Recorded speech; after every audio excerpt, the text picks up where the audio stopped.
नमस्कार। ये सोचने वाली बात है ना, कि कैसे कोई कंपनी बिना किसी बाहरी मदद के भारत के एक छोटे से गांव से शुरू हो और दुनिया की सबसे बड़ी टेक कंपनियों में से एक बन जाए। आज हम एक ऐसी ही बिल्कुल अनोखी कहानी को समझने वाले हैं। ये कहानी है ज़ोहो की, एक ऐसी कंपनी जिसने सच पूछिए तो सफलता के सारे नियम ही बदल दिए। तो आज का सबसे बड़ा सवाल यही है कि आखिर बिना किसी बाहरी फंडिंग के एक छोटे से गांव से एक ग्लोबल टेक एम्पायर कैसे बनाया जा सकता है। ये सिर्फ एक सवाल नहीं है, बल्कि ज़ोहो और उसके दूरदर्शी संस्थापक श्रीधर वेम्बू की पूरी अविश्वसनीय यात्रा का सार है। इनकी सफलता का पैमाना समझना है तो जरा इस नंबर पे गौर कीजिए, $1.5 बिलियन। जी हां, बिल्कुल सही सुना। ये ज़ोहो का 2024 का रेवेन्यू है। और सबसे हैरान करने वाली बात पता है क्या है? ये सब उन्होंने बिना किसी इन्वेस्टर से एक भी रुपया लिए हासिल किया है, एक रुपया भी नहीं। तो इस सफर को अच्छे से समझने के लिए हम ज़ोहो की कहानी के 5 जरूरी हिस्सों को देखेंगे। पहले, ये गांव से ग्लोबल एम्पायर बना कैसे। फिर इसके पीछे श्रीधर वेम्बू का विजन क्या था, उनका वो खास फॉर्मूला क्या था जिससे उन्होंने बिना पैसों के ये सब किया, उनके प्रोडक्ट्स का जाल कैसा है, और आखिर में ज़ोहो के भविष्य और उससे जुड़े कुछ बड़े सवालों पर भी नजर डालेंगे। तो चलिए कहानी को बिल्कुल शुरू से शुरू करते हैं। देखते हैं कि कैसे एक छोटे से गांव की मिट्टी से एक ग्लोबल टेक दिग्गज ने जन्म लिया। ये कहानी शुरू होती है तमिलनाडु के एक छोटे से गांव में, जहां श्रीधर वेम्बू का जन्म हुआ।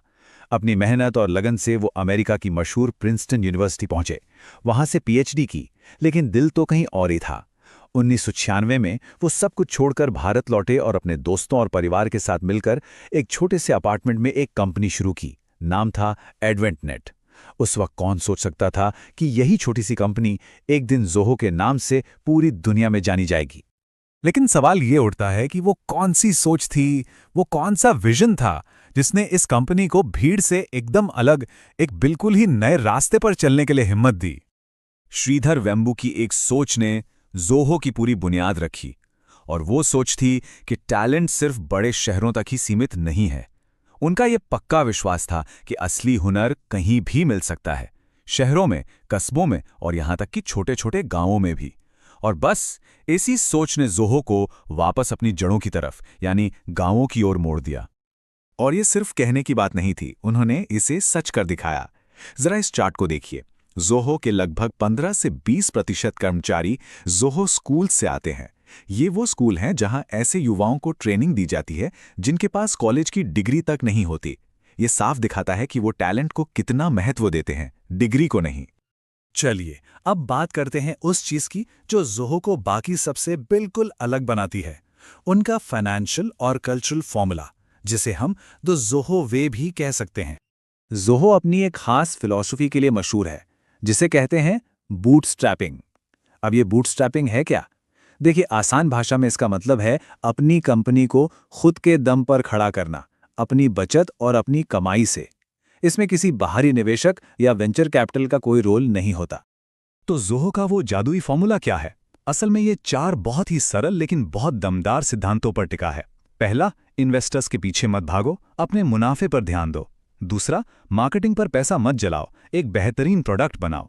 तीसरा, टैलेंट की तलाश सिर्फ बड़े शहरों में ही क्यों, ग्रामीण भारत में जाओ, वहां प्रतिभा को ढूंढो और उसे तराशो।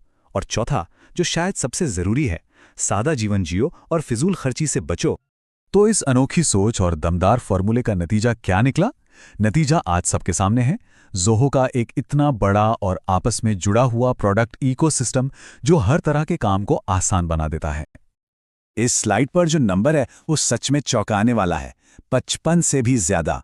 ज़ोहो के पास 55 से ज्यादा बिजनेस एप्लीकेशंस हैं। ये उनकी प्रोडक्ट रेंज की गहराई को दिखाता है।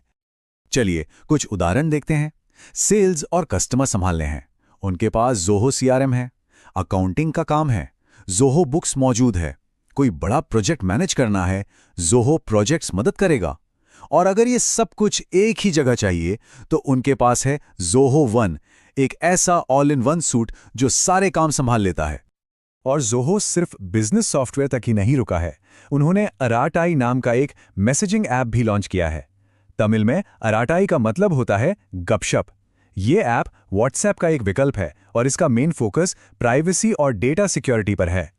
और ज़ोहो के इस मेड इन विलेज मॉडल ने पूरी दुनिया में धूम मचा दी है। जरा इस चार्ट को देखिए। आज ज़ोहो के 100 मिलियन से ज़्यादा यूजर्स हैं जो दुनिया के 180 से ज़्यादा देशों में फैले हैं, और कंपनी की कीमत 1 लाख करोड़ रुपए से भी ज़्यादा। इतनी जबरदस्त सफलता के बाद अब सवाल ये उठता है कि आगे क्या? भविष्य के रास्ते में ज़ोहो के लिए कौन सी नई चुनौतियां हैं और कौन से बड़े अवसर इंतजार कर रहे हैं? देखिए, हर कंपनी की तरह ज़ोहो की भी अपनी ताकत और कमजोरियां हैं। उनकी सबसे बड़ी ताकत है कम लागत वाले, बहुत ज़्यादा कस्टमाइज किए जा सकने वाले प्रोडक्ट्स और ज़बरदस्त डेटा सिक्योरिटी।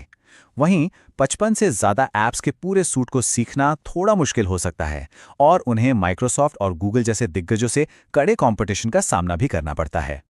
भविष्य की तरफ देखें तो ज़ोहो अब टेक्नोलॉजी की दो सबसे बड़ी ताकतों पर दांव लगा रहा है, आर्टिफिशियल इंटेलिजेंस यानी एआई और इंटरनेट ऑफ थिंग्स यानी आईओटी। और इस मिशन को लीड करने के लिए श्रीधर वेम्बू ने खुद चीफ साइंटिस्ट की भूमिका संभाली है, ताकि वो एआई रिसर्च को आगे बढ़ा सकें और दुनिया के लिए नए स्मार्ट सॉल्यूशंस तैयार कर सकें। और यहीं पर हम इस कहानी के सबसे अहम और आखिरी सवाल पर आते हैं। क्या ज़ोहो का ये made in rural India model सिर्फ एक अनोखी और प्रेरणा देने वाली सफलता की कहानी है, या फिर ये पूरी टेक इंडस्ट्री के भविष्य के लिए एक नया रास्ता, एक नया ब्लूप्रिंट हो सकता है? ये एक ऐसा सवाल है जिस पर हम सबको सोचने की जरूरत है।